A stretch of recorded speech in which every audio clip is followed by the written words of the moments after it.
Kalau dua minggu yang lalu itu adalah grand opening. Jadi hari ini first time bagian HTN. Kemungkinan di bulan berikutnya nanti di bidang perdata maupun pidana. Kepada Bapak diwakilkan dari Wakil Dekan 1 kepada Bapak Yudhistira Rusdi, kami mohon silakan. Bismillahirrahmanirrahim. Assalamualaikum warahmatullahi wabarakatuh. Waalaikumsalam warahmatullahi wabarakatuh. Alhamdulillahirrahmanirrahim. Wassalatu wassalamu ala asyrafil anbiya wal mursalin wa ala alihi wa sahbihi ajma'in. Amma ba'du. Saya sangat menghormati Bapak Ibu dosen di Taman Fakultas Hukum. Karena tidak terlalu berhati aja ya sebagai dosen di bidang karena mereka memberikan puji dan syukur kepada Subhanahu wa ta'ala. Pada siang hari ini kita masih diberikan kesempatan untuk hadir memenuhi undangan dari bagian HTN dan kelompok Mohi Budaya dalam kita melaksanakan tugas kita, tugas akademik kita. Saya sangat gembira membaca 2 minggu yang lalu suasana akademik ini sudah mulai dirambah oleh dosen-dosen yang masih muda-muda. Walaupun di sini hadir dosen senior Pak Edi Castro dan yang lain-lainnya, mudah-mudahan itu akan sedikit-sedikit akan menimbulkan gairah akademik di lingkungan Fakultas Hukum Islam. Saya setiap sambutan mengatakan bahwa dosen itu bukan hanya ngaji, mengajar dan menguji saja, tetapi dosen itu harus melaksanakan catur dharma perguruan tinggi maksudnya mereka. Selawat dan salam mari kita sampaikan kepada junjungan kita Nabi besar Muhammad SAW serta keluarga, sahabat serta kita semua pengikutnya. Bapak Ibu yang saya hormati, di dalam sistem akreditasi yang baru itu kita tidak bisa main rekayasa. Kalau dulu kita bisa main rekayasa, artinya direkayasa jumlah penelitiannya, direkayasa jumlah dosennya, direkayasa jumlah mahasiswanya. Tapi dengan akreditasi 4.0 ini semuanya itu berbasis kepada feeder laporan pangkalan data pertumbuhan tinggi kita. Nah, itu juga terkait dengan sister yang ada di dosen masing-masing. Makin bagus sister yang ada di dosen masing-masing, maka akan makin bagus juga peringkat akreditasi kita di dalam akreditasi. Saya menyambut gembira ketika ini gagasan ini di beberapa kali yang lalu ditemukan oleh Pak Selamat. Saya waktu 2 minggu yang pertama itu saya tidak bisa hadirkan kebetulan ada rapat di universitas. Lalu kali ini saya sempat menghadirkan kebetulan untuk menarik. Kita banyak tantangan. Yang pertama kita harus yang harus kita laksanakan ini adalah bagaimana kita meningkatkan akuntabilitas pendidikan. Itu yang pertama. Yang kedua, kita harus meningkatkan suasana akademik di lingkungan kampus kita ini. Kalau kita berkaca kepada fakultas-fakultas yang lain, maka kita yang justru yang paling rendah suasana akademiknya. Kalau Bapak Ibu nanti jalan-jalan ke fakultas kedokteran, justru mereka itu tidak pernah ada waktu ngobrol. Mereka itu selalu ruang kecil-kecil itu tempat mahasiswa diskusi dengan dosen, tempat dosen berdiskusi bersaing secara sehat dengan suasana akademis. Mereka itu tidak pernah membicarakan begini orang ini dosen itu tidak pernah.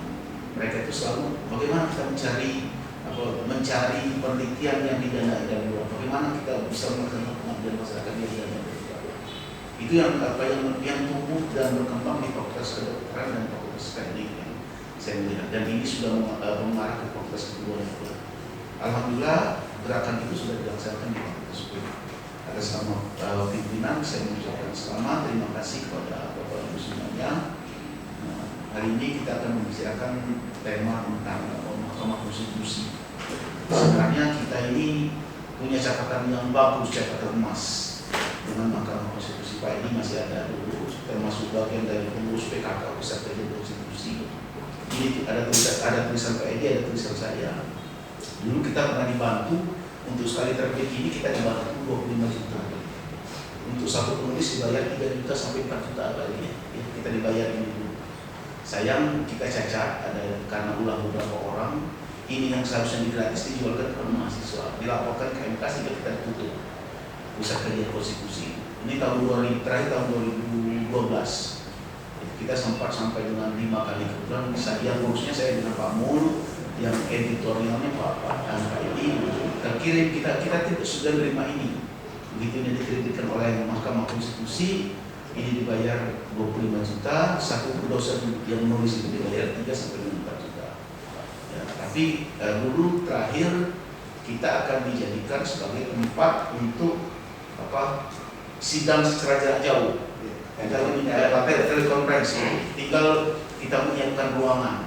Keburu kita sudah disetujui oleh universitas untuk menyiapkan ruangan. Ada kasus itu, kasus yang kasus ini disampaikan oleh mahasiswa itu, dikirimnya surat ke pusat kajian MK, Mahkamah Konstitusi. Waktu itu masih Pak Nadabaya, dengan Pak Nadabaya dan kebetulan Pak Zain masih jadi staf ahli di sana. Sehingga kita yang ada di wilayah Sumatera bagian selatan ini cuma kita dengan Muslim. Yang ditawari untuk membuka telekonferensi itu justru semua dia paling mampu. Tapi sayang, kita coba lagi nanti komunikasikan dengan Pak Jan. Kalau dulu Pak Jan Edri yang sampai ke sini, Pak Jan Edri Gapar yang saya justru ini dihidupkan kembali. Pak Edi kalau saya tidak salah, pimpinannya Pak Edi. Pimpinannya Pak Edi, saya sebagai sekretaris pusat kajian konstitusi, ketuanya Pak Mulyadi pusat kajian konstitusi. Kita punya sejarah panjang. Oleh karena itu topik hari ini yang akan dibawakan, akan kita bahas hari ini cukup menarik. Dan saya mengucapkan selamat kepada dosen-dosen muda, Bapak Ibu semuanya, mengucapkan terima kasih. Kita juga sudah, kalau jangan segar-segar, kalau nak ngopi, kopinya gitu.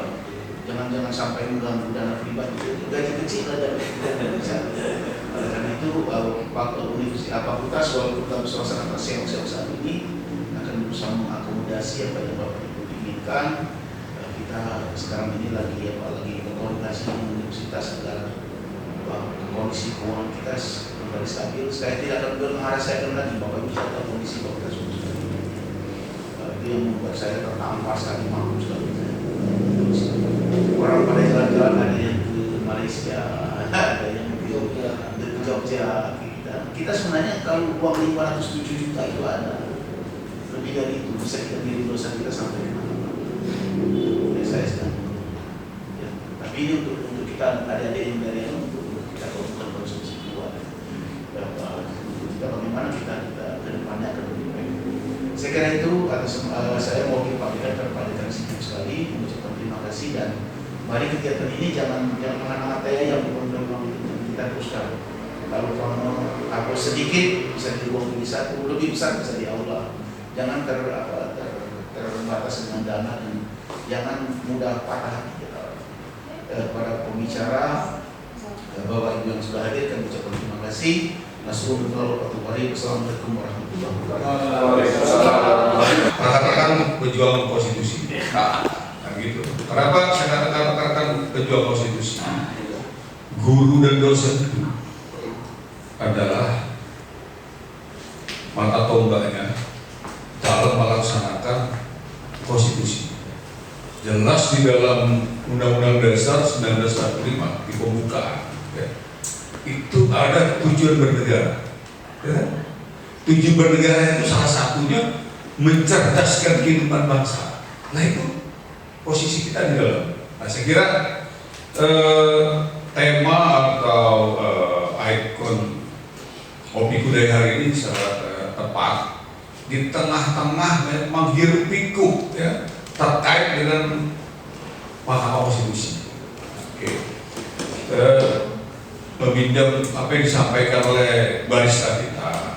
Pada hari ini kita tidak saling menggurui, kita berdiskusi, kita saling menyampaikan pokok-pokok pikiran atau mungkin pengalaman yang ada pada kita. Saya pikir nanti silakan saja direspon apa yang saya sampaikan ini.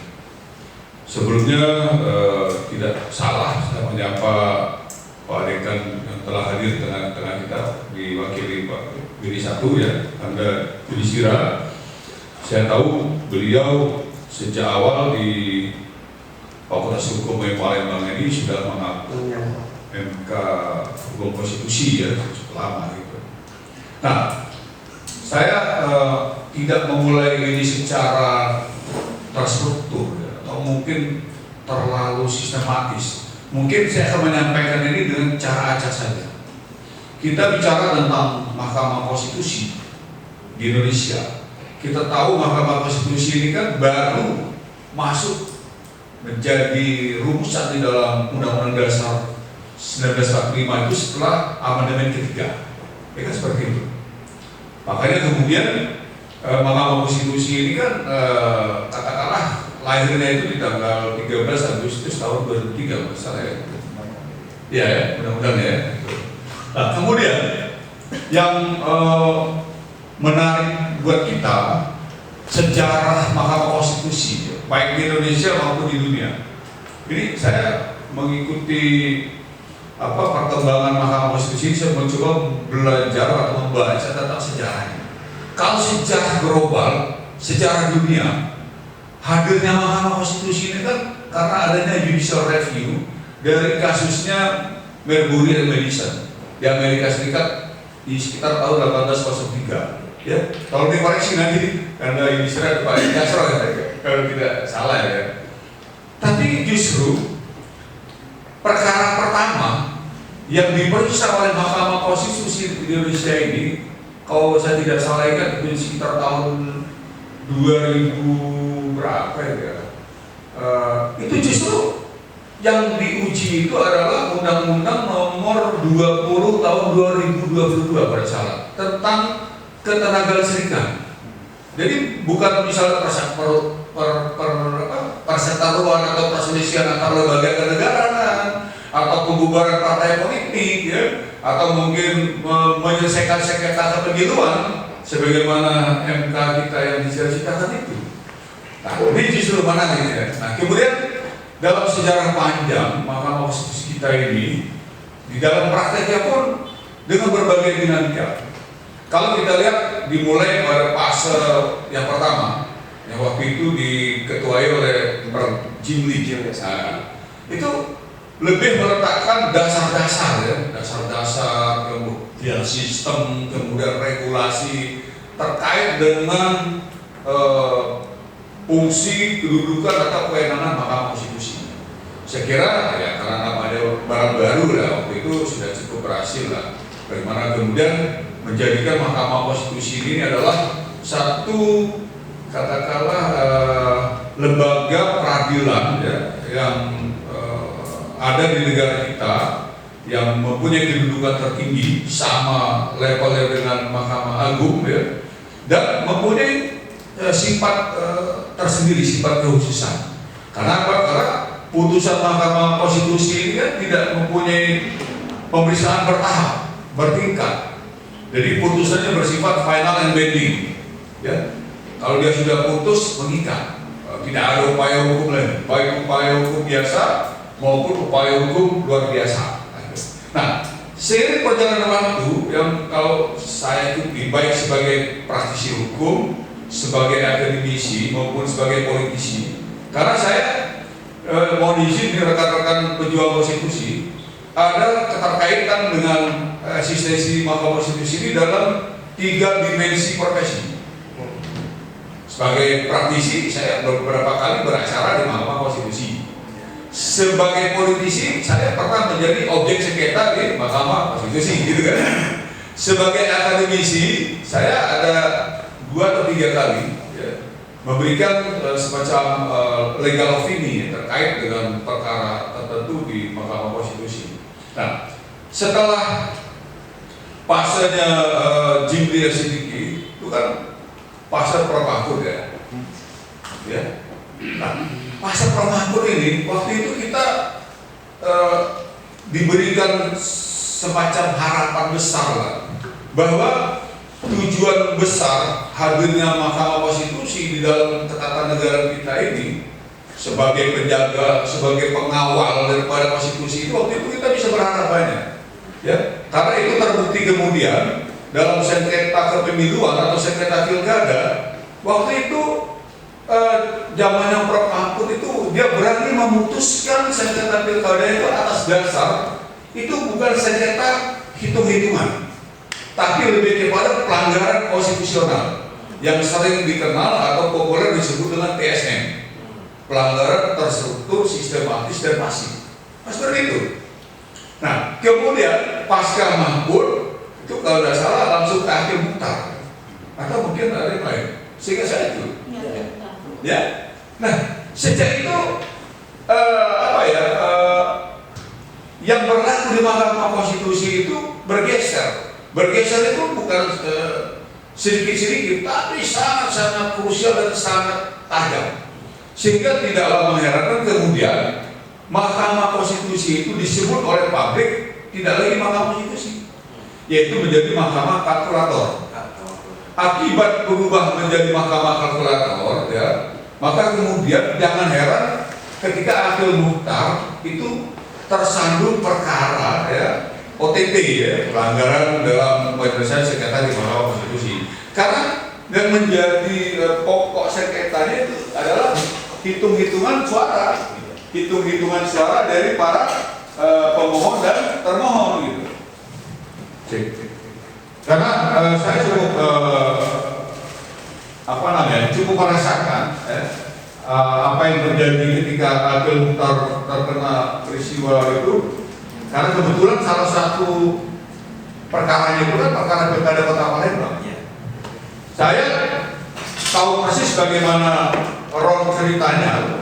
Karena waktu itu saya adalah ketua tim pemenangannya Romi Harno. Ya. Di Palembang ini ketok palu. Itu Romi Harno kalah 8 suara. Tapi di hitungan saya di Sukarami, di Alang Lebar itu ada beberapa TPS yang ada selisih perhitungan. Kalau itu dihitung ulang, saya mengatakan kepada almarhum Romi waktu itu, kita bisa menang di MK. Jadi ini mesti dibawa ke MK. Nah, dengan berbagai dinamika akhirnya udahlah hal itu. Apa boleh buat di pleno KPU di Kota Palembang, saya bilang, kira kami menyerah, silakan ketok palu. Kami akan bawa ini ke ranah MK. Tapi tolong berita acaranya nanti dituliskan ada beberapa klausul yang kami minta. Saya waktu itu bergulir di MK kayak gini, saya nggak ikut MK. Karena saya sudah fokus pilkada provinsi. Karena saya sebagai tim berbut suara Edi Santana dan Bu Wiwi Tatung, jadi sedang ngisi.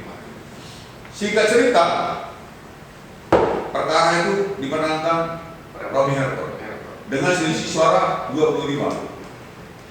Perhitungan di MK tidak dilanjutkan, kata Akil, percuma dilanjutkan. Pasti tidak akan berubah lagi, kata-katanya Romi Harno. Final and binding. Baru kemudian beberapa hari Akil Mukhtar kena OPT. Jadi Mahkamah Konstitusi kan, Mahkamah Kalkulator kan. Nah, saya lompat saja ke terakhir. Mahkamah Konstitusi di bawah Anwar Usman. Ya kan? Ini kan berubah lagi. Jadi bukan lagi Mahkamah Konstitusi, ini berubah dari Mahkamah Kalkulator. Kan gitu. Dan jadi nuansa Mahkamah Konstitusi ini menurut saya bisa kita lihat, bisa kita diskusikan, bisa kita perdebatkan dari dua sisi. Dari sisi original law, hukumnya, dan dari sisi politiknya. Nah, sekarang kita kaitkan dengan 3 hal. Kemarin saya baca yang di-share oleh barista kita. Pertama terkait dengan independensi MK. Ya. Kemudian terkait dengan prosedur terpilihnya hakim MK. Saya gitu ya. Terakhir terkait dengan check and balances. Ya. Saya akan mulai dulu dengan independensi. Kita bicara independensi, kita tahu yang namanya independensi itu kan adalah hal yang sangat mendasar dan fundamental. Artinya harus bebas. Pertanyaannya sekarang, gimana bisa bebas? Unsur representasi dari hakim MK itu dari 3 jalur. Presiden, kemudian MA, dan ketiga DPR. Kalau MA, menurut saya clear. Karena memang sudah ini ya karirnya, sudah jadi apa namanya aktivitas profesinya, kan gitu. Presiden dan DPR, ini menurut saya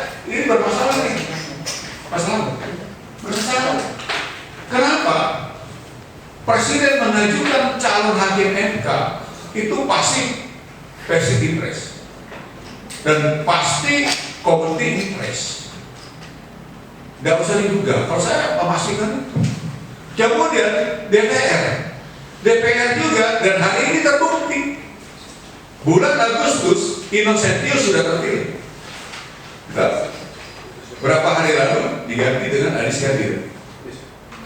Nah, persoalannya ketika nanti ya ada sengketa terkait dengan politik ya yang katakanlah bertendensi hukum, Komisi 3 jadi dia kocok sendiri, potong sendiri, bagi sendiri kartunya, dia menang.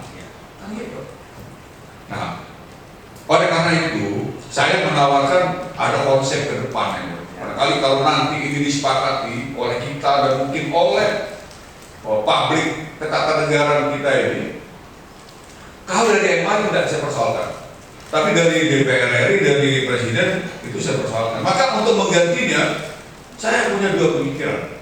Satu, unsur atau representasi hakim MK itu dari unsur perguruan tinggi, dan itu dilakukan seleksi secara bertingkat, mulai dari tingkat regional dan tingkat nasional, dengan sistem yang betul-betul terukur.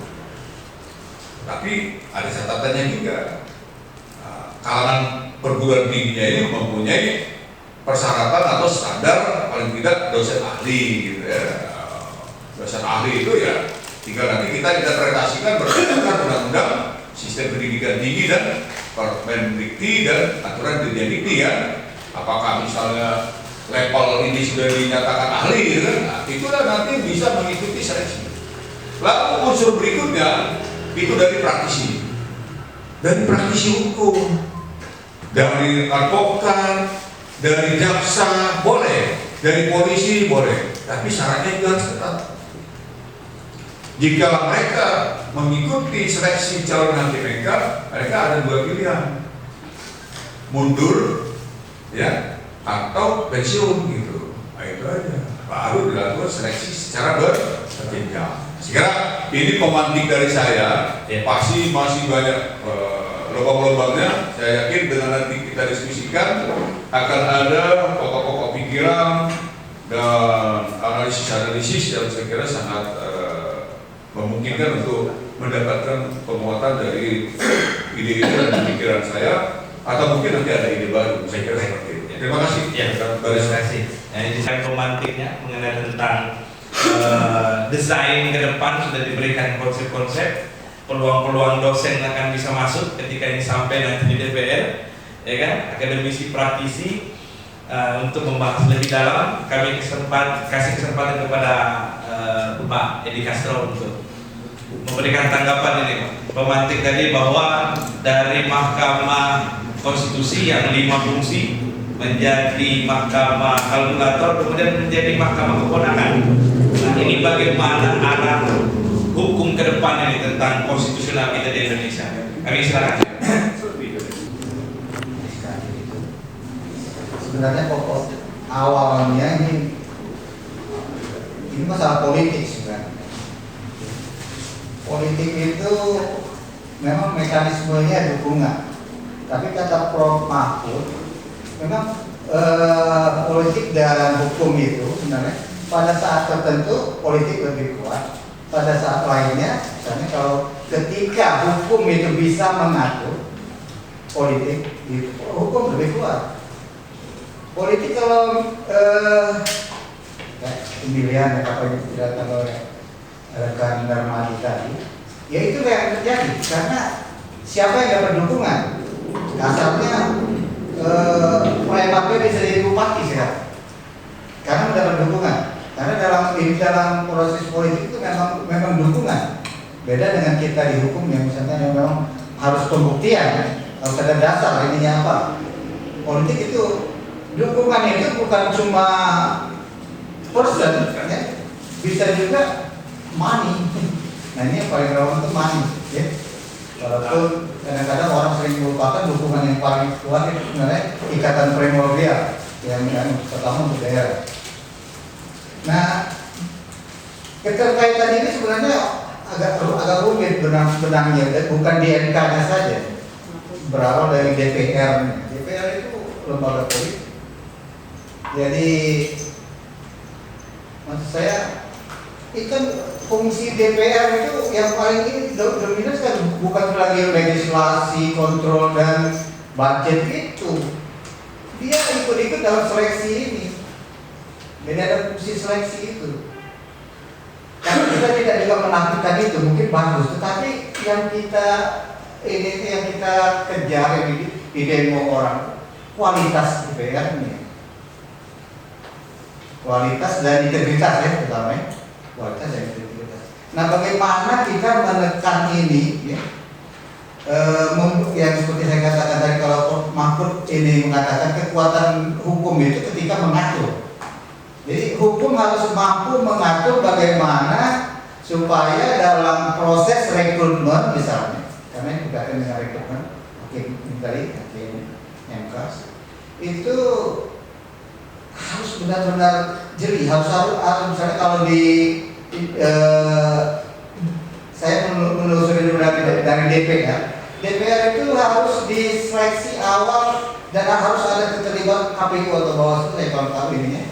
Itu dari awal, ketika daftar calon itu keluar itu harus sudah diseleksi dan harus disosialisasikan sehingga orang tahu yang kami pilih ini. Dan KPU juga bisa menyarankan misalnya ini jangan dipilih, ini itu juga misalnya tadi yang Darmadi menganjurkan agar ada macam yang dari perguruan tinggi, dari ini seharusnya itu juga proses rekrutmen itu harus benar-benar, maksudnya orang tahu ya kita pilih ini siapa. Selama ini kan kita cuma dicolongkan daftar tanpa tahu ini siapa. Paling yang dekat-dekat aja kita yang agak menonjol aja yang kita tahu, yang selain itu kita nggak tahu. Entah artis yang bisa jadi, padahal kalau artis bukan masalah artisnya, tapi kemampuan mereka. Jadi atau sepak terjangnya bagaimana? Atau apa saja yang sudah dilakukan, apa saja yang ininya itu ada rekodnya seharusnya. Jadi kita memilih itu nggak milih kucing dalam karung istilahnya. Jadi begini Pak Edi, ya. Kita harus bisa menanggapi harus nunggu. Tadi kan kita sudah di pedesaan. Iya. Desain berarti soal permasalahan yang pertama rekrutmen hakim. Kalau tidak selesai. Saya berharap nanti habis dari diskusi kita ini ada rekomendasi ini kita sampaikan. Mau dibaca atau tidak, yang penting ada catatan formal kita memberikan rekomendasi kepada instansi yang terkait. Atau gambaran nanti buat absennya kita lanjutkan merekomendasikan, sehingga ada outputnya dari diskusi, bukan hanya kita omong kosong di sini. Ada diterbitkan dalam bentuk opini keluar, bisa keluar seperti itu kan kita berikan. Saya melihat daripada tadi, pertama rekrutmen bermasalah. Kebetulan saya sedang membimbing mahasiswa. Judul skripsinya itu perbandingan sistem rekrutmen hakim Mahkamah Konstitusi Indonesia dan beberapa negara. Insya Allah dia nanti tanggal 24 ini ujian ada mahasiswa seperti itu. Justru di kita katakan pertawaran yang menarik pada manusia, kenapa kita tidak bentuk seperti komisi judisial yang merekrut hakim agung misalnya. Kita bentuk yang melibatkan masyarakat. Ada tim, ada panitia ad hoc yang diusulkan oleh Pak Muslim tadi untuk membentuk hakim yang tidak perlu dari 3 unsur ini. Dari unsur MA, unsur presiden, dan unsur DPR. Kalau ini presiden dengan DPR bergabung, saya ketika voting nggak pernah menang yang dari MA ini pasti kalah terus. Ya. Ini kan sistemnya akan menjadi itu yang pertama. Jadi sistem rekrutmen harus diubah. Yang kedua adalah kompetensi dari Mahkamah Konstitusi kita ini hampir semuanya mengadopsi dari beberapa negara. Kalau kita melihat dari Jerman itu cuma satu. Fungsi dari Mahkamah Konstitusi di Jerman itu cuma satu, judicial review. Sudah itu dia lapor. Kalau kita ini kan terlalu luas. Ada sengketa antar lembaga negara, yang lain sengketa pilkada juga tidak bisa. Bagaimana objektif akan bisa objektif kalau harus diputuskan paling lama 60 hari kerja harus diselesaikan oleh MK. sedangkan kita ini memiliki 380 sekian kabupaten kota. Tentu 9 orang ini tidak akan bisa tidur lagi selama 6 bulan 60 hari ke depan. Nah, oleh karena itu kita harus melihatnya. Jadi ada dua masalah itu. Ya, belum lagi ada pergeseran. Ketika zamannya Pak Jimmy, kami ingat persis, hampir setiap bulan kami diundang di Mahkamah Konstitusi untuk berdiskusi. Ketika terjadi ke Pak Mahfud, staf ahlinya dari MK, staf ahlinya MK yang dari akademik diberhentikan semua. Pak Zaribar contohnya, dulu staf ahlinya Pak Natabaya, ketika Pak Mahfud masuk, Pak Zain langsung berhentikan, tidak ada lagi yang punya staf ahli. Padahal hakim itu harus memiliki, kalau dia memutuskan sekian puluh kasus itu, tapi dia sendiri tak mungkin. Dia harus memiliki staf ahli paling tidak seperti itu, staf ahlinya. Tapi ketika dari Pak Jimmy ke Pak Mahfud ada perubahan. Orang-orang akademis ini makin lama makin disingkirkan. Kerjasama seperti ini tidak ada lagi. Kalau dulu ketika mahasiswa kita makan di sana, pulang dikasih uang, dikasih buku, dikasih referensi, kan dulu seperti itu. Kita berapa kali ke MK, terakhir tidak ada, cuma dikasih snack. Itu pun bukan hakim yang menerima, tapi staf kepaniteraan yang menerimanya. Kan berbeda sekali. Kalau dulu Pak Kim Mukhtar langsung yang menerima dan segala macam, dan berubah. Oleh karena itu, saya yang terakhir adalah kita bukan hanya legal substansinya, sistemnya, ya, budayanya harus kita rubah. Kita kembali kepada teori. Kalau tiga-tiganya sudah bagus, maka akan bagus. Dan terakhir, saya ingin pesankan, saya sampaikan bahwa kita harus memberikan rekomendasi. Jangan hanya ini. Pertemuan kemarin rekomendasi kita apa? Pertemuan hari ini tidak rekomendasi kita utama. Nanti kita akan upayakan kita kirimkan ke sekretariat DPR dan sebagainya. Sekiranya itu saya mohon. Ya, saya minta tanggapannya satu mengenai tentang pemilihan Adiskadit. Ini menjadi sorotan tadi yang disampaikan. Ya, tadi kan sudah diulas oleh Pak Edi. Ya. Siapa anggota DPR? Bukan semua anggota DPR, ada juga anggota DPR tim berkualitas. Ya. Masa orang yang diduga terlibat, kan Adiskadit kan diduga terlibat kan? Yang seperti kasusnya Eko Patrio dan segala macam, tapi kan dibebaskan. Itu kan sudah diancang-ancang sebelumnya. Dan cepat Ya, MKD-nya sudah di salah satu yang berkaitan dengan elektabilitas. Saya kira kalau Adiskadit, saya selama ini tidak pernah mendengar dia itu berkecimpung aktif di dalam dunia dan segala macam. Demikian juga yang lainnya. Saya kira ini masalah. Ya. Saya kira itu, saya mohon maaf saya harus ke rumah sakit lagi. Assalamualaikum warahmatullahi wabarakatuh. Terima kasih. Nanti kita maupun dalam kepemimpinan daerah sekarang yang bisa dikatakan hampir carut marut. Nah, ini tanggapan dari Pak Hussein, kami kasih kesempatan 5 menit. Tentu. Ya. Waalaikumsalam. Tadi disinggung lagi dengan masalah rekrutmen, termasuk rekrutmennya dalam kepemimpinan yang masuk ya wakil presiden. Salah satu contoh itu kalau saya melihat ya, kalau masih dengan sistem yang sekarang, calon-calon pemimpin yang harus pakai perahu tertentu, perahunya itu mungkin perahu ini yang disebut ada Indonesia sampai nanti pun sampai kapan pun tetap akan begini terus. Jadi dalam kepemimpinan ini harusnya diberi kebebasan, tidak harus, meskipun sudah ada mekanisme itu ya calon independen, tapi yang dibuat begitu ribetnya kalau independen, tidak seperti kalau calon pemimpin yang pakai perahu-perahu tertentu. Kalau pakai perahu-perahu tertentu ini punya kepentingan terhadap orang-orang yang akan naik perahu itu. Jadi Indonesia ini kalau masih sistem mekanismenya dalam ketatanegaraan seperti itu, ditambah lagi dengan bagaimana elektabilitas orang-orang tersebut, Indonesia akan pernah berubah. Pasti tetap seperti sekarang. Hanya saja itu hanya mekanisme untuk melaksanakan kebutuhan struktural dalam memenuhi kepentingan dengan dipayungi suatu dasar hukum saja. Tapi hukum di situ dengan dikaitkan dengan kepentingan yang berkaitan dengan politik. Jadi bukan hukum sebagai politik, tapi politik yang akan mengendalikan hukum. Nah itu yang terjadi, makanya sampai dengan sekarang kita lihat carut marutnya sehingga dibelah dengan istilah negeri Konoha, negeri dongeng. Ini rocky gerungnya Fakultas Hukum ini.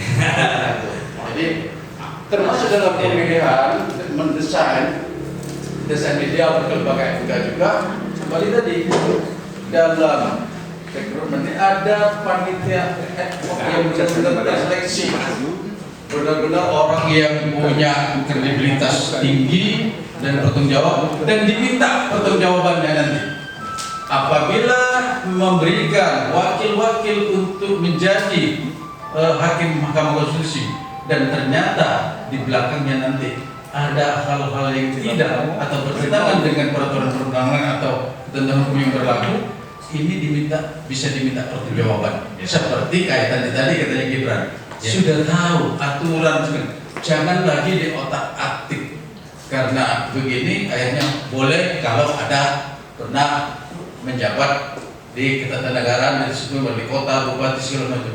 Padahal itu tidak ada. Kalau umurnya sekian.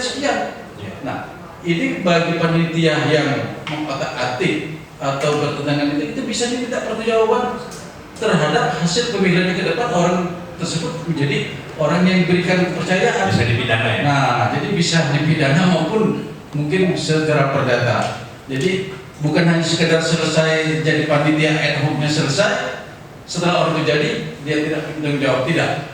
Tapi diminta pertanggungjawaban seperti di dalam proyek-proyek pembangunan besar di negara bandingin negara Korea. Para pemborongnya itu kalau dalam masa tertentu ternyata hasil proyek pembangunannya ternyata tidak sesuai dengan apa yang ingin, bisa dihukuman mati. Tidak dengan seperti yang kita terjadi.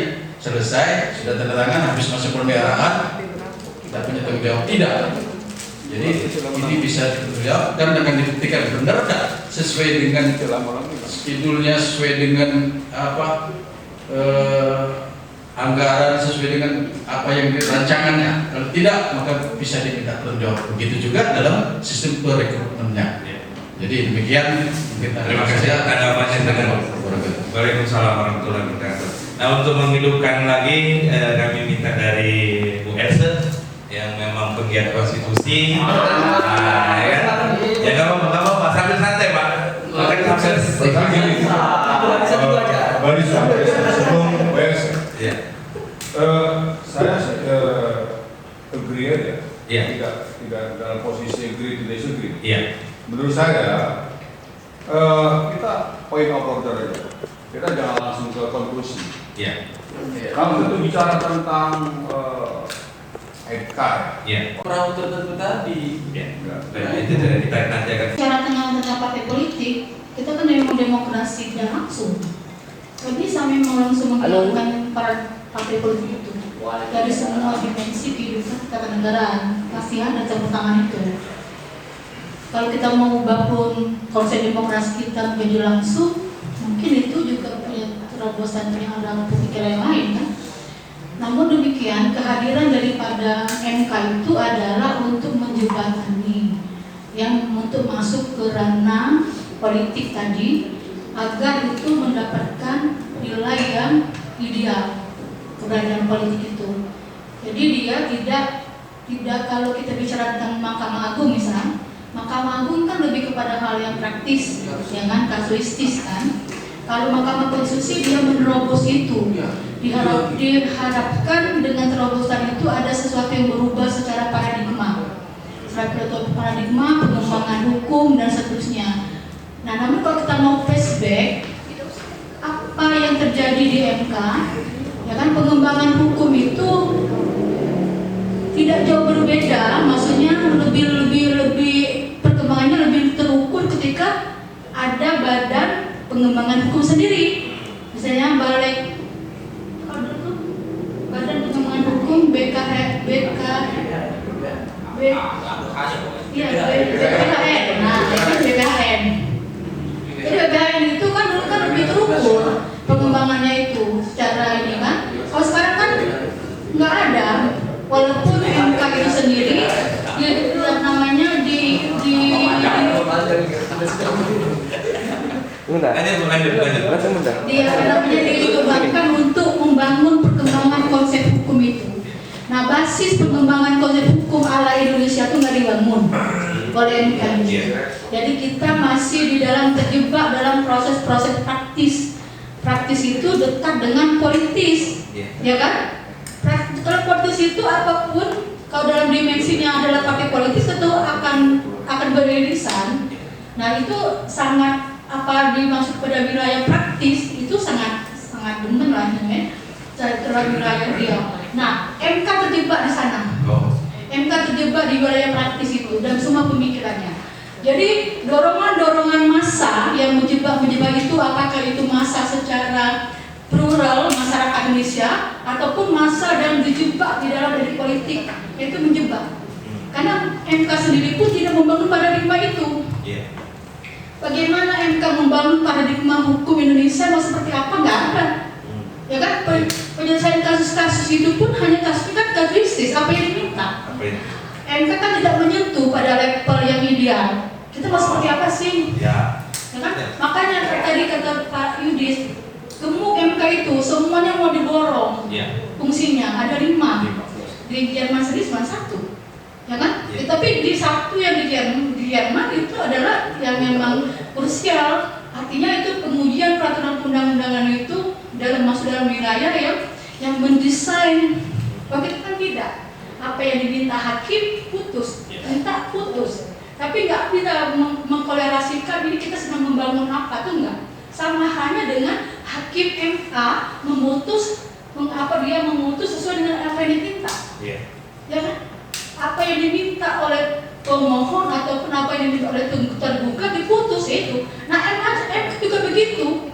Apa yang diminta pemohon juga diputus. Gak ada dia membangun apa. Jadi artinya kita MK menjebakkan diri dia kepada proses-proses yang praktis. Membangun kayak memang kita dunia praktis sekarang. Semuanya kan perdata online misalnya kan praktis semua kan. Nah, untuk menyentuh level konstitusi juga demikian. Bukan bermaksud untuk untuk merendahkan itu, tapi maksudnya pengembangan hukum itu bebas tanpa ikatan. Namanya bebas kan? Namanya kita praksi itu ya kita bisa menafsirkan banyak hal dan MK tidak bisa membangun itu dalam satu sistem yang terintegral. Apa yang diputus, apa yang diminta itu yang diputus. Nah, tidak ada kaitan-kaitan itu. Artinya kan sudah bergeser. Ya. Ada nggak kemungkinan merampingkan kembali fungsi? Nah, mungkin kita bisa kalau saya pikir itu dirampingkan fungsinya kayak. Misalnya fungsi untuk yang sengketa parpol, apakah berjalan? Itu kan banyak enggak lah ya, karena kan semuanya kan kepada PT UN gitu kan. Nah sekarang sengketa lembaga negara, apakah pernah dibicarakan? Padahal lembaga negara itu bobrok loh. Bagaimana desain lembaga negara Indonesia? Kenapa lembaga negara Indonesia beda presiden? Berubah lagi, ada nggak desain lembaga negara kita itu yang bisa permanen? Oke, lembaga negara itu desainnya bisa karena presidennya berubah, berganti juga paradigmanya. Tapi ada hal yang harus dibangun di sana. Dan itu sudah terjadi. Dan alhasil fungsi sengketa lembaga negara itu nggak jalan. Nggak ada yang menjalankan itu kan? Karena kan paradigma bersengketa di MK itu kan diajukan. Jangan diajukan, kalau berpikirnya itu kan ada sengketa masuk gitu kan. Nah, yang benar yang justru berjalan itu, yang justru menjadi konsumsi publik itu adalah ketika sengketa pilkada, pemilu baru ribut. Nah, gitu kan. Nah, itu praktis. Iya kan? Hitung-hitungan mulai itu. Dan itu memakan emosi kan. MK secara tidak langsung termakan oleh emosi publik. Mau tahu itu? Karena ada direct hitungan seperti itu. Iya kan? Iya kan, Bitcoin itu kan termakan juga itu pikiran dia kan, secara tidak langsung lah kan. Nah, itu kan didorong begitu pilkada maupun pilpres maupun pileg. Nah, itu juga wilayah sesuatu yang sangat urgent yang saya. Baik, terima kasih di atas tanggapannya. Jadi kita tetap mengarah kepada desain ideal kelembagaan tadi sudah dibahas filosofinya. Tadi Pak Edi akan minta kesempatan kepada Pak ke depan Mahkamah Konstitusi. Baik, terima kasih ya sebenarnya. Sebelumnya ini untuk edisi selanjutnya saya tadi bisik-bisik dengan Pak Dr. Latif. Untuk ini kan baru perdana ya. Nah untuk selanjutnya sudah ada pesan, jadi nanti kita bahas soal reforma agraria. Itu cocok tadi kan. Baristanya Pak Latif. Nanti kapan waktunya fleksibel lah kita ini. Dan sudah ada Pak Adi nih yang bakal ini yang sama-sama dari agraria. Karena ini tujuannya kan kita kalau diskusi ini Bu Putri. Jadi harapannya kalau selesai diskusi nanti ada hasil minimal artikel jurnal. Itu sudah ada, nanti sudah ada buat-buatnya siapa yang bertugas. Nah ini nanti di KPN nanti ya, saya Pak Capar, nanti di pidana Pak Nopri, agraria nanti Pak Adi lah, kita tunjuk aja ada Pak Adi lah. Nanti perdata kita kemarin sama Bu Sanika mudah-mudahan mungkin ini. Jadi tinggal tapi ini yang kedua sudah ini nanti tinggal perdata berikutnya berikutnya. Dan cocok juga kan nanti soal sekarang pertanahan ini cocok ya, banyak masalah itu yang sedang ini ya Pak baru saya lihat ada kemarin ada sudah sertifikat tanah sudah jelas-jelas kayak gitu, ada di mana itu mitigasi itu ternyata diserobot. Nah itu untuk mengawali.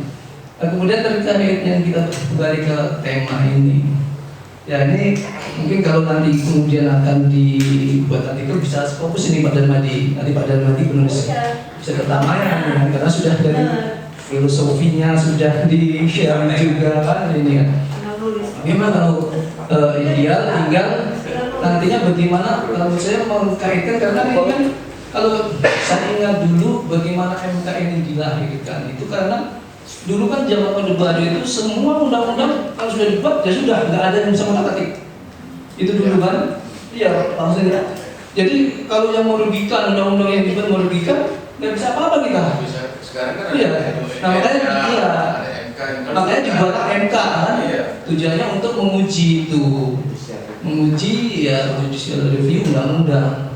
Cuma problemnya kemudian DPR ini mungkin merasa loh ini produk saya kok enak amat di 9 orang bisa batalin produk kami ini. Nah ini ada problem di situ dan kemudian cocok pula sekarang presidennya kayaknya ada keinginan untuk menarik kembali desentralisasi dan inilah mungkin yang salah satu bisa dipakai ya. Makanya harapannya dengan munculnya orang-orang yang bisa dikendalikan ketika ada uji material itu bisa menguatkan itu. Nah ini nanti arahnya ke bagaimana check and balances yang ingin kita bangun itu. Padahal kehadiran MK ya itu kan sebenarnya untuk balance-nya, untuk mengimbangi, jangan sampai ada otoritarian dari legislator kan. Ini mungkin nanti kita bisa ini. Nah mungkin kalau memang kemudian kita bisa membuat misalnya nanti akan arahnya ke merubah konstitusi soal komposisi hakim MK itu, bagaimana pengusulannya kan. Selama ini kan 3 dari DPR, 3 presiden, 3 MK. Cuma masalahnya kemudian dipahami karena 3 dari DPR seolah itu wakil DPR. Padahal bukan itu hanya mekanisme saja. Dan ini kan yang dipaksakan oleh DPR. Makanya kemudian dipilihlah wakil ketua. Masih ini sebenarnya dari segi undang-undang sudah banyak yang dilanggar. Karena yang dicalonkan harus orang di luar non partisan. Dia mencalonkan orang yang masih sebagai wakil, ya wakil dari Golkar dan dari partai, jelas. Maka kan baru-baru ini ada kumpulan dari dosen-dosen HTN itu yang meminta untuk membatalkan itu kan, membatalkan Anies Kadir tadi ya. Maka tadi saya kasih tahu Mas, ini terlalu tertentu masih. Kalau sama saya tapi terlalu tertentu. Ya jelas kan nanti ada kepentingan. Iya kan. Iya. Ya itu memang kita juga akan kesulitan bagaimana kita merekrut pejabat-pejabat publik kalau tidak melalui partai politik. Cuma masalahnya ini yang jarang gini Pak Darmadi, jarang dipersoalkan soal partai ini. nggak ada yang mengkritik ini udah partai itu yang harusnya bagaimana sih? Karena banyak permasalahan itu semuanya banyak dari partai sebenarnya. Tapi soal partai jarang ya ngotak-ngotiknya kan. Partai yang seperti apa harusnya yang ideal di Indonesia ini? Ini partai sekarang digerakkan modelnya macam-macam, mau istilahnya keahliannya apa saja bisa kayak ini kan. Nah ini yang perlu mungkin undang-undang kepartaian juga harus desain kepartaian. Makanya kemarin saya sama Pak Yudis itu nulis desain kepartaian gitu salah satunya. Saya lagi Pak Soal bagaimana termasuk bagaimana sistem pemilunya kan. Karena sistem pemilu juga berpengaruh di situ. Sangat kental sekali Iya. orang-orang yang hasil daripada Iya, jadi saya rasa ini nanti mudah-mudahan nanti kita bisa mendapatkan apa akar masalah yang ya setidaknya mendekati lah akar itu yang bisa diurai lagi untuk jadi hasil kajian yang lebih baik. Saya rasa itu mungkin saya. Mungkin saya itu berpijak terkait dengan desain ideal lembaga MK ya. Tadi teman terdahulu itu sudah panjang lebar dan cukup isinya juga cukup prinsip terkait bagaimana ketika kita mengharapkan bahwa lembaga MK ini muncul lagi marwahnya. Artinya ketika kita melihat ideal ini, ya, karena kita ideal ini yang kita kedepankan itu adalah kejujuran. Kejujuran. Nah sementara kita ini dari lembaga apapun yang ada di Indonesia ini sudah ada memang penyakit mental. Ya. Mental itu sudah sangat terpuruk menurut saya. Ketika kita ingin memulihkan itu kita butuh waktu yang cukup panjang. Karena kalau ibaratnya itu dia sudah mengakar sampai ke bawah sehingga kokoh untuk memutuskannya mungkin harus ada pengorbanan ya, ada yang harus dikorbankan itu pasti. Karena yang sudah kita begitu menegakkan benang basah itu nggak gampang gitu. Nah jadi bagaimana idealnya ya tentunya yang pertama MK itu kita kembalikan menjadi apa ibaratnya independensinya, kemudian akuntabilitasnya gitu. Nah, penyakit yang harus memang kita perjuangkan itu bagaimana kita itu menghilangkan hamanya ini, penyakit mentalnya ini. Karena kalau penyakit mentalnya ini tidak kita hilangkan, sediar apapun yang ingin kita bangun ini, ketika penyakit itu masih ada di mana-mana, nempel, ya itu tadi. Tapi kita memang tidak perlu merasa pesimis karena segala sesuatu itu berproses. Sama halnya negara kita pada saat ini kan berproses tuh, ingin menjadi maju seperti ini. Ketika kita ingin dikatakan bahwa kita adalah negara modern, itu kita banyak sudah melewati hal-hal yang memang yang sangat luar biasa. Yang masyarakat itu kadang-kadang juga jadi korban. Oleh saking kita itu ingin sama dengan negara luar. Gitu. Nah jadi menurut saya itu yang paling terpenting itu bagaimana ada dua hal yang memang harus kita tekankan di sini adalah menjadikan lembaga MK ini yang memang tidak dapat ditarik sini situ ada apa namanya independensinya tuh yang memang kokoh gitu. Lalu yang kemudian ya akuntabilitasnya itu yang paling terpenting gitu. Nah untuk ke situ yang perlu kita pikirkan gitu. Bagaimana artinya perjalanannya ya mungkin sama-sama kita nikmati itu saja mungkin. Saya mau konfirmasi tadi menyampaikan mengenai tentang hama atau penyakit. Apakah penyakit hama ini ada di partai? Karena kita lihat tadi kan rekrutmennya melalui partai. Bagaimana pendapat? Ya betul, karena kita ini kan bersandar pada negara itu demokrasi. Demokrasi itu kan kalau pengertiannya itu kan untuk rakyat, dari rakyat untuk rakyat. Nah cuma yang jadi persoalan saat ini kan tidak demikian prakteknya. Nah sekarang memang mungkin kalau saya itu lebih cenderung, ya bukan artinya saya ini karena saya kemarin sempat memang turun langsung untuk menjadi berpartai, berpolitik praktis artinya. Ya, saya melihat itu memang yang parah sekali. Apakah memang kedudukan daripada DPR itu perlu kita pertanyakan dulu gitu. Kalau memang dalam rangka untuk ke MK tadi. Kalau dulu kan MK ini kan kita anggap sebagai lembaga yang tertinggi yang memang yang artinya tidak bisa sudah final, nggak ada yang lain-lain gitu kan, seperti itu.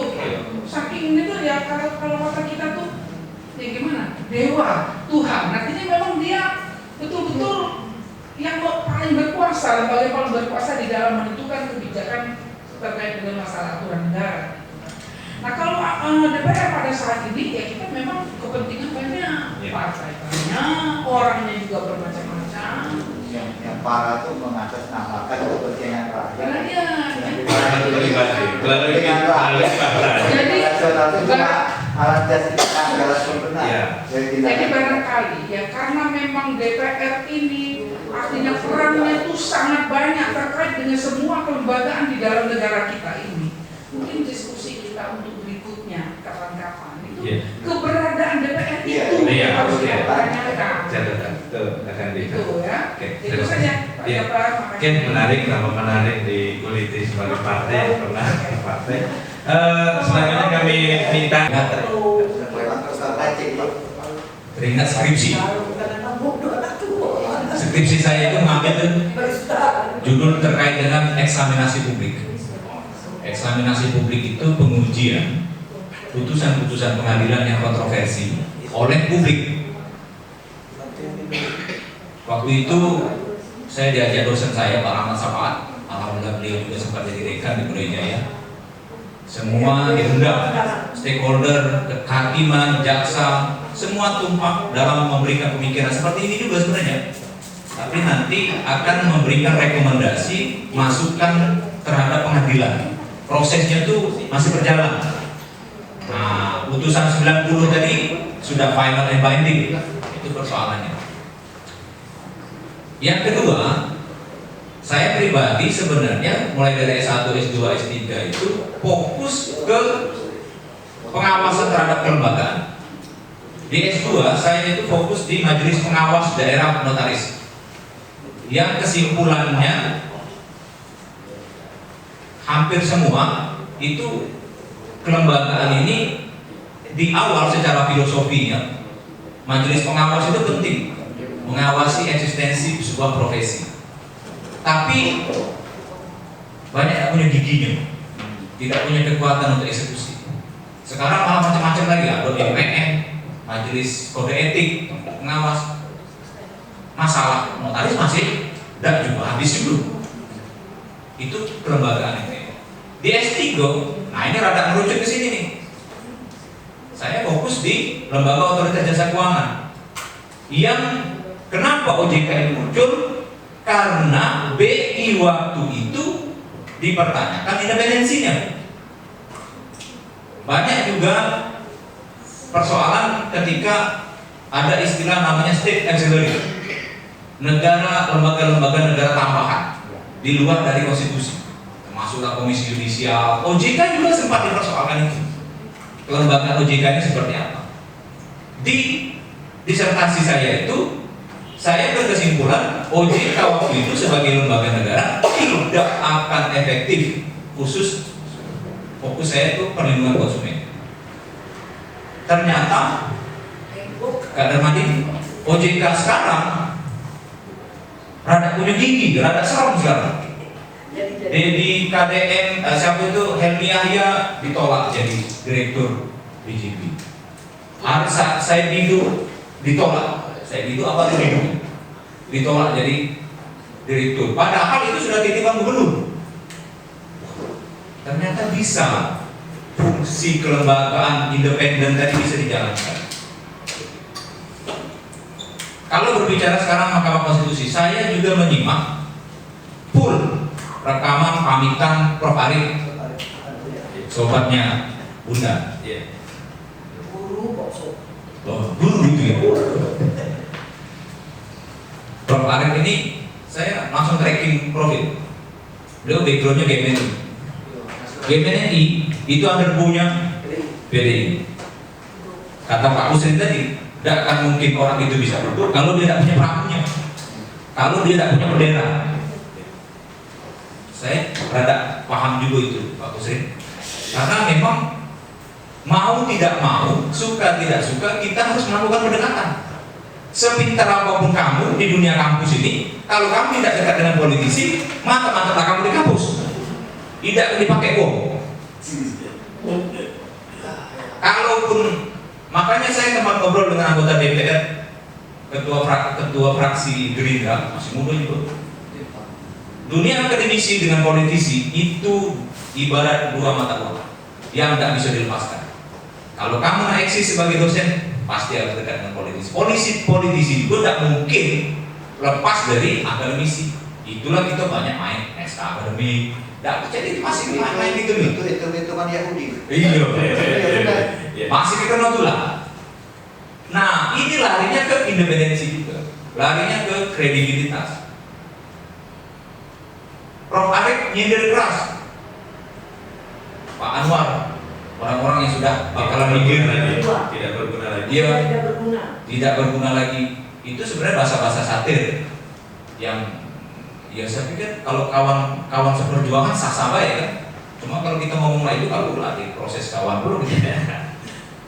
Kemudian putusan 90 dengan segala perdebatannya, nah itu sebenarnya posisi kita bisa memainkan di eksaminasi publik sebenarnya kemarin kita uji. Ini baru pakar, nah itu baru bentuknya rekomendasi. Saya cerita S1 Pak, aku tuh materinya eksaminasi publik karena aku ngalamin betul semua berpendapat, semua praktisi, jaksa, hakim diundang, semua berpendapat. Nah itu baru rumusannya dikirim sama majelis, mudah-mudahan bisa dijadikan pertimbangan untuk majelis berikutnya. Yang ketiga, saya ikut ngawal mahasiswa kunjungan ke Mahkamah Konstitusi. Waktu itu Prof. Guntur masih kepala TU, masih belum jadi hakim, kepala sekretariat Mahkamah Konstitusi, Sekjen. Saya ingat waktu itu ada hal yang kontroversial ketika kasusnya Sarimuda berhadapan dengan Pak Romiarto. Kalah di Mahkamah Konstitusi, Pak Hakim Mukhtar. Timnya Pak Sarimuda ini bawa putusan itu ke Mahkamah Agung. Mahkamah Agung menang. Aku tanyakan sama Prof. Guntur ini, ada dua putusan mahkamah, ada dua putusan pengadilan nih. Yang satu memenangkan Romiarto, yang satu membatalkan. Ya seorang menganulir, memberi angin kepada Pak Sarimuda. Nah ini kan ujian terhadap kredibilitas putusan dari sebuah mahkamah. Kadang-kadang di satu sisi ada benarnya, final and bindingnya, ada marwah, ada segala. Tapi karena tadi kepentingan politisnya juga tinggi, ternyata di ujungnya arah logonya kan masuk angin juga. Dan skandal besar oleh Pak Hakim Mukhtar itu akhirnya terbongkar. Ternyata tidak ada manusia yang menyerupai malaikat, itu tidak bisa. Apalagi hakim-hakim itu. Tadi sudah masalah rekrut segala macam. Ya, apa dia Pak? Barista. Sudah cukup Pak? Ya, cukup. Ya mungkin itu ya. Jadi pengalaman pertama masalah eksaminasi publik, kedua pengawasan terhadap lembaga-lembaga. Bukan hanya persoalan di lembaga Mahkamah Konstitusi. Orang banyak mempersoalkan independensi, orang banyak mempersoalkan proses rekrutmen, tapi memang semua memang tidak bisa dilepaskan. Nah ini kalau kaitan dengan undang-undang partai, kita boleh anti dengan partai, tapi tidak bisa sistem demokrasi kita masih kerannya lewat partai. Dan akhirnya juga di partai juga silih berganti orangnya, banyak tak ada awet.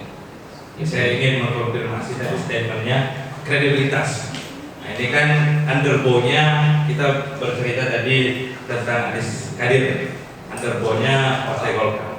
Nah untuk kepentingan ke depan Partai Golkar ini, apakah dipertanyakan kredibilitas terhadap putusan MK? Statement tersebut. Pertama, underbo beda dengan partai itu, kadernya. Dia kader partai, bukan underbo. Kalau bahasa underbo itu dia tuh kayak bukan partai, tapi itu sebenarnya afiliasi. Ya, istilah. Kedua, menganalisis personal.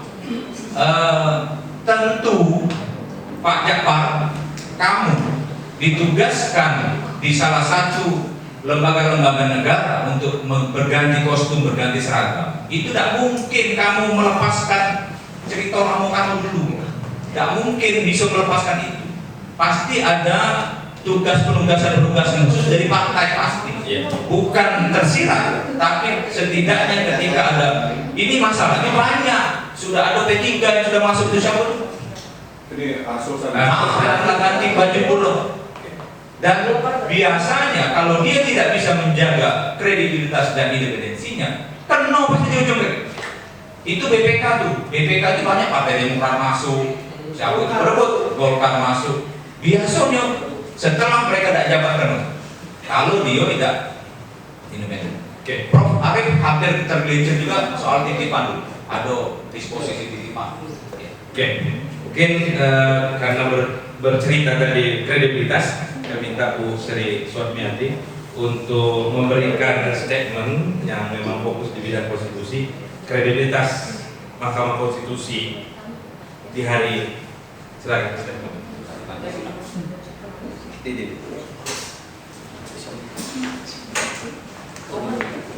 Secara teori, saya panggil Prof. Arif Kerohanan. Ibu ini kok sampai ke sana-sana cerita?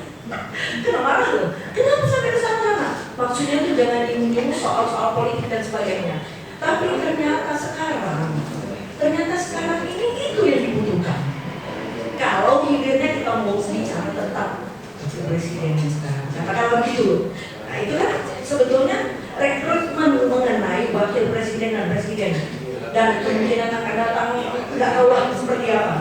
Kalau seandainya persoalan ini tidak disebut, kembali ke kredibilitas anggota MK, ini praktisnya saya lihatnya. Kalau seandainya tadi komposisi dari anggota MK itu yang saya tahu berdua dari partai itu adalah dari PAN, yang Bapak menyatakan bahwa biasa saya asli, alhamdulillah Bapak itu hebat, asal saya hebat. Tiga berani dia kan. Dan kemudian yang ke ini nih, hari ini yang terakhir putusan 90 katakan mengenai ini. Nah, ada satu lagi, kan harusnya 3 dari DPR, 3 dari pemerintah, 3 dari MK, MA,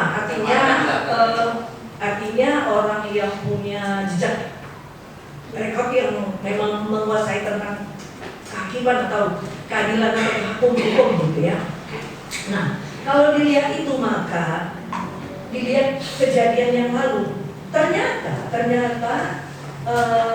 Bapak yang amannya kan membuat putusan yang mempengaruhi hakim-hakim yang lain. Apakah nanti akan bisa terjadi seperti itu? Bisa terjadi. Kalau misalnya ini berulang lagi, maka artinya ke depan jangan-jangan nanti calon pemimpin negara ini akan terjadi lagi seperti itu. Maka sarannya tentu Bu Elsa tidak ada undang-undang tentang pemilihan presiden ada, tapi undang-undang tentang kepresidenan tidak ada. Undang-undang tentang yang lain yang itu yang belum ya, yang tentang kepresidenan tidak ada. Tidak ada undang-undang tentang itu ya. Dan itu DPR tidak mau menginisiasi undang-undang itu. Nah, mampu ada kala itu. Padahal itu bukan ngurusi lembaganya, ngurusi lembaga lain kan harusnya punya kewenangan. Saya contohkan ini kecil-kecilan ini lembaga tinggi negara di daerah. Kebetulan bimbingan saya S2 tesis. Ini kota, DPRD kota, DPRD kabupaten, maju-maju kabupaten. Kota Palembang inisiasi perdarahan itu kewenangannya 3 kali adalah inisiasi yang pertama. Dado, aku gawe kataku yang mereka itu. Aku gawe. Nah, karena mudah-mudahnya para anggota DPR kemungkinan ya sekarang yang di kota. Nggak tahu, lah kamu tugasnya masa interview atau wawancara atau apa hasilnya? Cuman yang diterima apa yang jadi output dia nggak bisa gitu. Pendapat kamu mana? Nah, kaitan dan kredibilitas itu tentu bukan hanya kemampuan intelektual ya Bu Elsa. Bukan kemampuan intelektual saja. Tapi kalau kita melihat track record seorang itu memang dia ajak melaksanakan apa yang menjadikan profesinya secara sidik, secara jujur, secara amanah, pasti dimanapun dia akan seperti itu.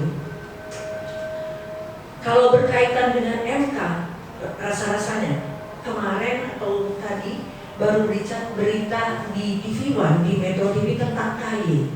Kewenangan KY berkaitan dengan penangkapan hakim atau ketua dan wakil ketua Depok. Nah itu kan di dalam pasal 23 ayat C, ya ayat B, KY itu kan katanya cuma punya kewenangan pengawasan.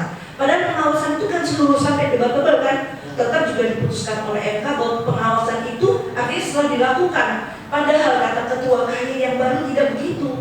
Dia inginnya membangun seluruhnya keputusan dari hakim-hakim. Nah termasuk juga hakim MK, jangan merasa bahwa hakim MK lebih tinggi dari KY. Lembaga setara, mereka kan setara. Undang-undang dasar yang mengatur, bukan undang-undang dasar yang mengatur. Dengan amandemen keempat undang-undang dasar itu semuanya diubah. Lembaga-lembaga tinggi negara itu menjadi 8 lembaga tinggi negara, artinya termasuk di situ KY. Lah kalau KY itu dianaktirikan, kalau kita nggak bawa masih belum datang, nggak bisa juga. Kalau kita taat pada aturan, maka apa yang diatur walaupun secara formil dalam ketentuan peraturan undang-undangan, maka itu harus dilaksanakan. Tidak bisa kita menolak. Sama dengan kalau kita di sini lah. Jadi artinya kembali ke kredibilitas itu kembali kepada kalau Profesor Victor Harjo, saya kebetulan masih dapat 2 semester dengan Victor Harjo. Jadi sebetulnya hukum itu katanya untuk membahagiakan manusia. Jadi bukan karena hukum itu bisa dibuat-buat. Tergantung kepada kebahagiaan yang mana. Kan ada batasnya sesuai dengan nurani. Singkat, konsep yang ditawarkan untuk desain MK ke depan. Singkat. Ya, kalau kita melihat MK sekarang, seharusnya komposisinya itu sudah betul. Karena ada 9 hakim MK, 3 dari DPR, 3 dari pemerintah, 3 dari kehakiman. Artinya posisinya sudah sama setara, sama banyaknya. Nah tinggal sekarang kalau misalnya terbuka, seleksinya terbuka, harus terbuka. Jangan anggota DPR yang menyeleksi adalah DPR jadi tujuh bayar gitu. Jadi harus terbuka, transparan. Transparan artinya. Ya. Mungkin saya kasih kesempatan Bu Sania mau ada menyampaikan. Ya 2 menit ya ngomong. Ya, statementnya 2 menit yang tentang desain mungkin dari aspek publiknya apa? Ya, saya kasih kesempatan 2 menit. Apabila Presiden melakukan pelanggaran hukum, Tadi terkait dengan desain ideal kelembagaan MK, sebenarnya saya tertarik terkait dengan rekrutmen anggota DPR atau partai politik itu sendiri. Jadi kalau berbicara terkait dengan rekrutmen partai politik, sebenarnya sudah dijelaskan dari beberapa argumen dari Bapak Ibu sendiri.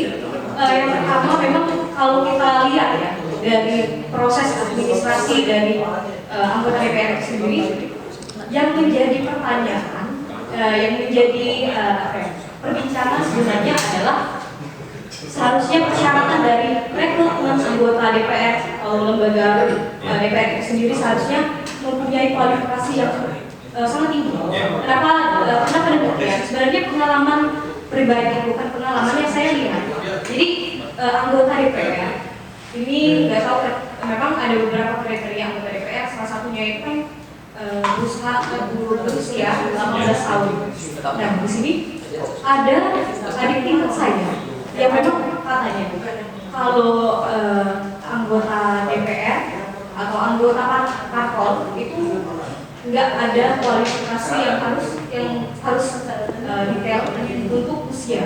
Memang semua Gen Z itu harus bisa ikut sesuai dengan syarat kualifikasi. Jadi dia ketika sudah lulus, itu pengalamannya ini, ketika sudah lulus S1 dan bahkan itu lulus dan masuk menjadi anggota DPR seperti itu.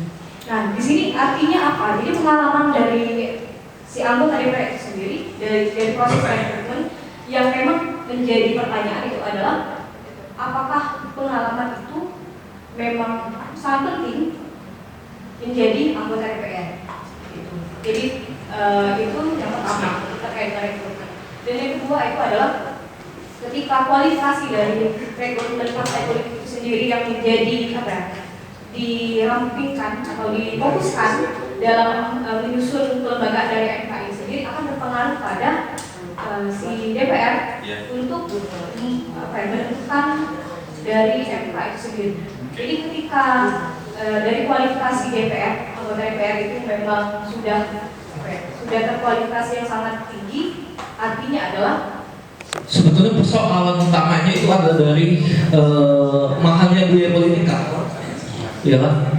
Bagaimana ketika kita ini menjadi anggota dewan sekian M, ketika ini menjadi presiden sekian M, maka ketika kita bicara pada MK, kita lupa apakah MK itu adalah bagian dari trias politika yang menjadi satu, atau dia hanya sebagai lembaga tersendiri. Ketika dia adalah trias politika yang menjadi satu, maka tiga unsur itu dia harus masuk. Kita jangan melihat DPR itu sebagai dia seorang DPR, tapi bagaimana ketika konstitusi kita menjadi bahwa rakyat itu dibagikan dengan DPR, ya? Dan ketika beberapa saya tadi bilang, ketika kita sistemnya adalah demokrasi, maka ada perahu di sana, ya kan? Tapi yakinlah, ketika 2029 akan ada perubahan besar dalam sistem politik kita. Kenapa? Karena tadi presiden itu tidak perlu lagi threshold, betul kan Bu? Presiden itu dia bisa mengajukan sendiri kalau dipilih partai, ya kan? Maka ada biaya-biaya politik yang terpotong di sana. Ya. Ketika ada biaya-biaya politik yang terpotong di sana, maka ada independensi di sana presiden, ya kan? Maka tidak ada keterpaksaan menurut presiden. Contoh, misalnya kita bicara ada Bapak 08 atau kita sebut dengan Prabowo, ya kan? Ya, kali ini. Nah, kalau kita bicara pada Prabowo, statement dia sebelum menjadi presiden dan Ya, terima kasih. Suaranya tidak masuk. Iya betul. Oke, ini kan semakin menuju semakin hot ini ya, menarik, dan pokok-pokok pikiran yang disampaikan oleh rekan-rekan saya pikir ini sangat konstruktif. Jadi kita harapkan seperti yang disampaikan oleh Studi 1 nanti ada output ya, ada apa yang bisa kita lakukan, apakah akan menjadi benefitnya buat kita ke dalam bentuk jurnal dan sebagainya. Bisa jadi ini bisa direkomendasikan ke lembaga terkait. Nah, saya pikir ini terus kita hidupkan, kita terus hangatkan diskusi ini dalam Ngopi Kuda berikutnya ya, dengan tema-tema berbeda. Tapi terkait dengan tema hari ini atau dengan pokok bahasan hari ini, saya ingin menyampaikan beberapa hal dari apa yang tadi saya dengar. Kalau kita bicara tentang Mahkamah Konstitusi dengan berbagai mulai kita bicara tentang sejarah, bicara tentang filosofi, terus bicara tentang bagaimana praktek kewenangannya, lalu terkait dengan katakanlah konflik-konflik kepentingan ya, dari apa yang dilakukan oleh Mahkamah Konstitusi ini. Sebetulnya pertama saya mengatakan bahwa Mahkamah Konstitusi ini adalah sangat penting buat kita bernegara, gitu, sebagai negara hukum dan negara demokrasi. Akan tetapi fungsi dan kedudukan MK ini ya mesti mau tidak mau harus kita tinjau seperti tadi disampaikan oleh Pak Yudis dan juga disinggung oleh Pak Bers dengan banyak sekali ya kewenangan yang dimiliki itu, ini justru bisa kita menimbulkan abuse juga, bahkan konteks kepentingan, terutama kepentingan politik. Dan ini terkait dengan tadi tiga unsur keanggotaan dari MK sendiri, baik dari DPR yang kemudian DPR ini tanda kutip salah mengartikulasikan, salah kaprah, seolah kalau dari DPR masih anggota DPR kan gitu, padahal maksudnya bukan itu. Kemudian dari katakanlah pemerintah ya, dalam hal dari presiden, dan kemudian dari Mahkamah Konstitusi, Mahkamah Agung. Mahkamah Agung ini kita menurut saya patut kita yakini gitu, karena yang disodorkan itu adalah hakim-hakim karir yang memang secara terstruktur, secara itu sudah mumpuni gitu. Tapi kalau yang lain-lain ini masih menjadi sebuah pertaruhan. Oleh karena itu tadi mungkin perlu menjadi kajian kita, salah satu bentuk tawaran dan pikiran saya ke depan. Kalaupun ini akan juga bersinggungan dengan apa yang disampaikan oleh rekan Adi, karena terkait dengan trias politika, saya kira ini juga tidak akan bias, gitu. Makanya saya bilang, ini unsurnya ini mesti dari perguruan tinggi gitu. Dia lebih independen, lebih qualified, dan bisa lebih teruji gitu. Tapi dengan proses seleksi yang disampaikan Pak Kusri tadi harus betul-betul terbuka, harus betul-betul dilakukan secara akuntabel gitu ya. Saya kira itu akan lebih baik. Atau unsur satunya dari praktisi gitu. Karena kalau tidak, apalagi kalau dikaitkan kepada yang namanya kepentingan politik partai-partai, wah ini panjang ceritanya gitu. Karena di undang-undang kita, undang-undang 2011 ya, tentang partai politik ya, saya kira kita tidak menemukan ya bentuk ideal partai politik negara kita itu secara praktisnya. Di situ hanya normatif semua. Padahal kalau kita mau bicara tentang idealnya partai secara praktis itu, menurut saya paling tidak ada 4 saja kata kuncinya. Yang pertama manajemen partaiannya, sistem partaian. Jangan partai ini seolah menjadi partai angin ribut aja gitu. Partai hari ini tidak lolos electoral threshold, buat lagi gitu. Nah ini saya kira sangat merugikan dan berdampak kepada kepentingan publik, dan ini akan berpengaruh kepada proses ketatanegaraan kita. Lalu yang kedua, rekrutmen anggota partai politik. Karena sekarang ini banyak partai politik itu baru merekrut ketika akan memasuki fase pemilu legislatif. Orang tidak kader pun bisa jadi anggota partai politik. Yang penting patut diyakini kalau dicalekan terpilih. Karena apa? Full money. Ini korbannya itu. Ini hampir tiap pekan ketemu saya di kereta api konsolidasi di MRM itu, Muratara, Lubulingga, Musyarawat. Tapi kuliahnya gitu, mana peluru? Ini pilek peluru ini. Habisan peluru. Ini saya kira yang itu sangat berpengaruh sekali. Jadi terkait dengan rekrutmen partai politik. Hari ini aja, mohon maaf nih, saya lihat anggota DPR provinsi itu persen to persen. Ada yang belum baca tulis ucapan saya. Siapa? Dari anggota legislatif. Tapi tidak dia 3 fungsi itu. Tidak. Legislasi, budget, kontrol.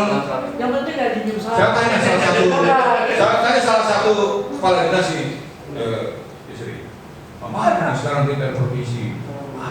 Mana ini Coba ya. Masa kami ditanya sebelum rapat dimulai, katanya kira-kira rapatnya ada biayanya nggak? Kan itu udah kacau bener. Kacau bener. Nah, kemudian sistem keuangan partai, inilah yang paling bermasalah. Ketika bicara sistem keuangan partai, sekarang partai itu berlomba-lomba dia bisa pegang Banggar. Kalau bisa pegang Banggar, itu APBN itu bisa ada kolaborasi segala macam, banyak seperti partai. Jadi jangan heran kemudian kalau Banggarnya itu tidak dari partai kelompok penguasa, besok pasti akan ada masalah hukum. Tadi gitu kan? Ya yang terakhir ideologi. Kalau kita bicara partai ideologi, partai kita di Indonesia sekarang ini ideologinya gaduh-gaduh. Seharusnya kalau mau konsisten kembali saja ke Pancasila. Ya, harus tunggal. Kemudian partai kita ada 2 di Indonesia ini. Ada partai kader, ada partai massa. Di dunia nggak ada, Indonesia aja. Makanya sistem partai kita memang agak kacau. Nah mungkin ke depan jangan mungkin, tapi harus kita inisiasi dari sekarang gitu ya. Walaupun kita ini kecil ya, dengan ada beberapa dari kita nanti seperti disinggung oleh Mas Slamet, mungkin kita akan tawarkan nanti bagaimana desain ideal partai politik Indonesia ke depan. Nah, ini bagus. Kemudian ini menurut saya tidak bermaksud menyimpulkan, tapi ini konklusi saya terkait dengan pembicaraan kita dengan desain ideal kelembagaan MK hari ini. Maka mungkin kita punya kesamaan pandangan bahwa memang perlu ada perubahan ke depan. dari paling tidak 4 hal tadi. Pertama dari sisi independensinya, kemudian dari sistem rekrutmennya, kemudian dari sisi prosedur pemilihannya, kan gitu. Yang terakhir, bagaimana melepaskan pengaruh intervensi politik terhadap kepentingan MK. Sekarang itu aja. Terima kasih. Mau digudai, ngobrol seru, tukar pikiran, tambah wawasan. Terima kasih. Ya, tepuk tangan. Konstitusi sangat besar, sehingga harus dijalankan dengan integritas dan tanggung jawab yang tinggi. Kopi Kudai. Terima kasih. Wassalamualaikum warahmatullahi wabarakatuh.